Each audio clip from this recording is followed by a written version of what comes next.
Lori Wood. I'm the school program coordinator for Westfield Area Addiction and Drug Education. And I'm also the parent of a recovering heroin addict. We want to thank you all for being here tonight. We're aware that several of our guests dragged themselves out of the woods early today. We thank you for that, and I'm sure the bears do too. First, I'd like to state the mission of this event. WAADE, we call ourselves WAADE, Westfield Area Addiction and Drug Education.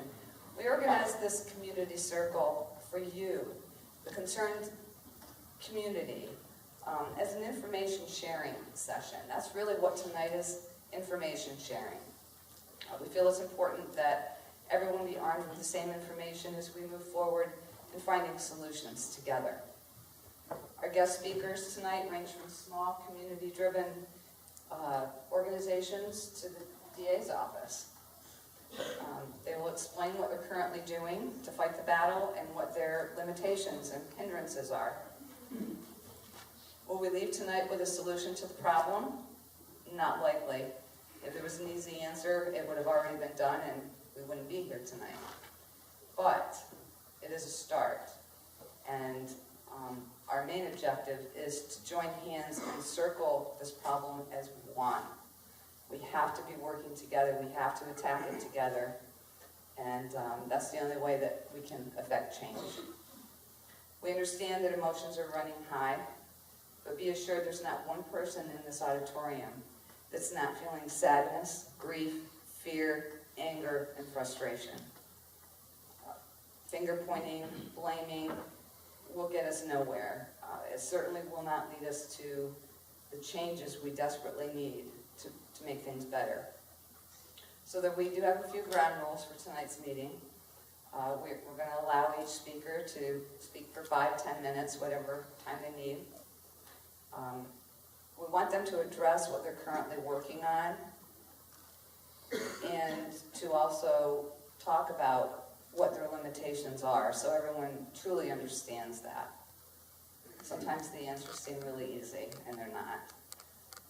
After everyone has had an opportunity to speak, we'll open up the floor and you'll be allowed to respectfully ask questions, seek clarification, or offer suggestions. I'm sure everyone welcomes suggestions. WAADE is also really proud to announce that we've been invited to a roundtable meeting with Congressman Tom Marino, tentatively scheduled for mid-December. So we will be taking notes tonight and trying to put together a plan or a wish list that we can take to him. And that will be based on tonight's conversation, your conversation, our conversation. So let's make it a productive meeting. We do have several people who were not able to make it tonight because of short notice and prior commitments. Representative Matt Baker, the Tioga County Commissioners, Congressman Marino, Dale Niles, we just heard is out on a call, and I think somebody else said they were not going to make it. Troy Freeman is making a special delivery tonight, so we'll try to fill them in on how the meeting went. So our first speaker is Donna Guinnup from Seabrookhouse West here in Westfield. Hello everybody. Thank you for having me and allowing me to speak at your community circle. The goal of tonight's meeting that you're going to hear from everybody talking is education. I want to provide some key points from the treatment phase of addiction, starting by giving you some definitions to some words to create better understanding. So addiction is defined as a chronic, relapsing brain disease, characterized by compulsive drug seeking and use despite the harmful consequences. It is considered a brain disease because drugs change the brain. They change the structure of the brain and how it works. These brain changes can be long-lasting and lead to many harmful, often self-destructive behaviors. But there's big differences between physical dependence, and addiction. And that's where a lot of people get lost. Phrases such as, just say no and walk away, are the information that we want to give to our youth before they start using. They are not messages that we can use once somebody is in the active throes of addiction. So understanding that physical dependence is not equivalent to dependence and addiction. Physical dependence may occur with the regular use of any substance, caffeine, your prescriptions. It occurs because the body naturally adapts to the regular exposure to the substance. When the substance is taken away, symptoms can emerge while the body readjusts to not having that substance. Physical dependence can lead to cravings for the drug and can be relieved by using the drug again. That's not the only sign of addiction.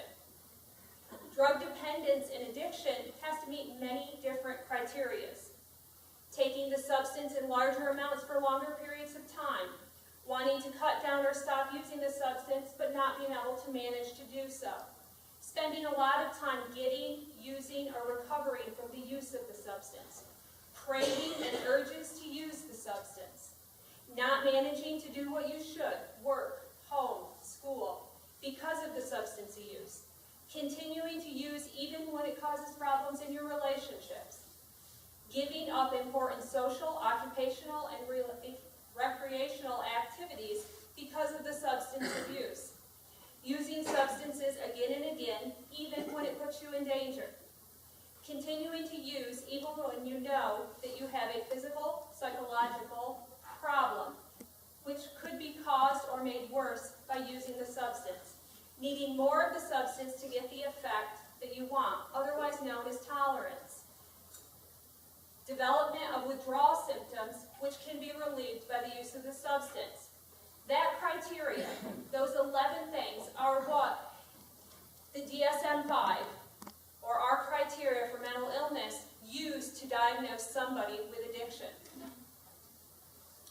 So as I said when I started, addiction is a brain disease. That's the most misunderstood component of addiction to anybody out there unless you work in this field. Knowing how the brain works and what happens will help you to understand that concept. Nearly all addictive drugs, directly or indirectly, target the brain's reward system, flooding the circuit with dopamine. Dopamine is a neurotransmitter present in the region of the brain that regulates movement, emotion, cognition, motivation, and feelings of pleasure. The overstimulation of this system, which typically is rewarded by our natural behaviors, produces in a euphoric sense that teaches that person using the substance to use it over and over again.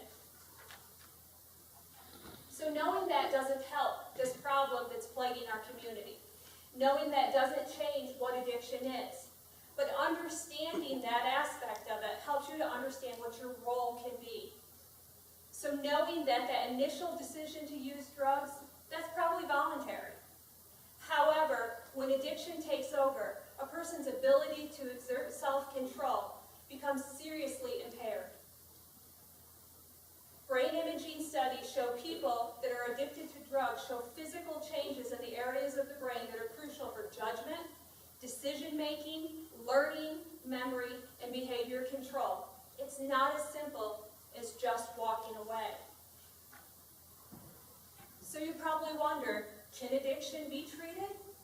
The answer is yes, addiction can be treated, but it is a chronic disease. Like all chronic diseases, it requires education and acceptance of what the true nature of this disease is. Relapse rates are similar to that of other chronic illnesses, such as diabetes and hypertension and asthma, all of which have psychological, physiological, and behavioral changes. Treatment of chronic disease involves changing deeply embedded behaviors. So you've probably heard the terms codependence and enabling.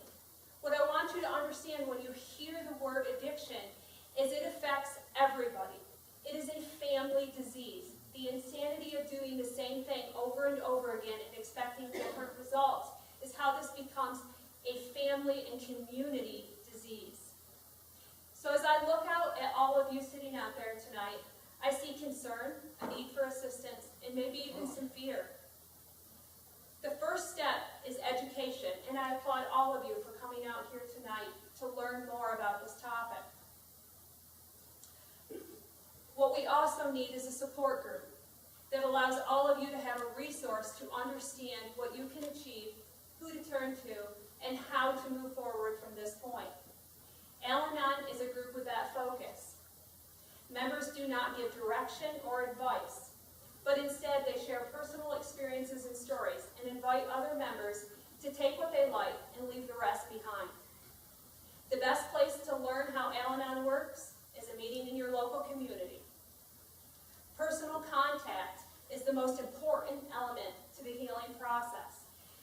My desire tonight is that all of you will hear the words being spoken to create some healing within our community. As you listen tonight, I want you to remember that healthy boundaries and self-care are going to be crucial to healing.